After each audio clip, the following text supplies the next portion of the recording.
నమస్కారం news 9 TV Telugu వార్తలకి స్వాగతం. Shocking ఎన్నికల ఓటమి. 8 కోట్ల పన్ను కట్టి ఓడిపోయిన మేయర్ క్యాండిడేట్. నమ్మకమేనా రాజకీయాలు?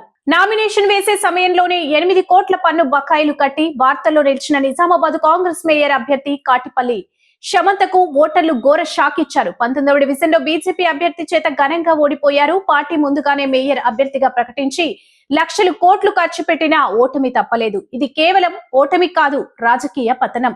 ఎందుకింత ఖర్చు? నో డ్యూ సర్టిఫికేట్ కోసం మున్సిపాలిటీకి 8 కోట్లు కట్టారట. హోటల్ పన్ను బకాయిలు అని భర్త నరేందర్ రెడ్డి వివరణ. కానీ సామాన్యులు వందల రూపాయల పన్ను కట్టలేక బాధపడగా ఈ కోట్లు ఎక్కడి నుంచి? ఎవరి డబ్బు? పార్టీ ఫండ్స్ లేక పాత బకాయిలు కొత్త కుంభకోణం. మున్సిపల్ చరిత్రలో ఒక్కరు ఇంత భారీగా చెల్లించడం మొదటిసారి. ఇంకా ఆశ్చర్యం, తన డివిజన్ లో ఒక్కో ఓటుకు 5,000 వరకు పంచారట. మిగతా 59 డివిజన్లకు డబ్బు సర్దుతూ మొత్తం 20 కోట్లు ఖర్చయ్యాయని సమాచారం. ఇది ఎన్నికలే కాదు, డబ్బు పోటీ. ఓటర్లు డబ్బు తీసుకొని కూడా షాక్ ఇచ్చారు. ఎందుకు? కాంగ్రెస్ అధికారంలో ఉండి ఉత్తమ్ కుమార్ రెడ్డి సర్వేలు చేసి 40 సీట్లు గెలుపు హామీ ఇచ్చిన ఫలితాలేంటి?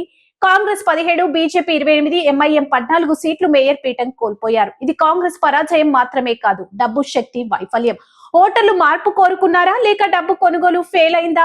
8 కోట్ల మున్సిపాలిటీ ఖజానాకు వర్షం కురిపించారు, కానీ ఓటర్ల మనసులు కలపలేదు.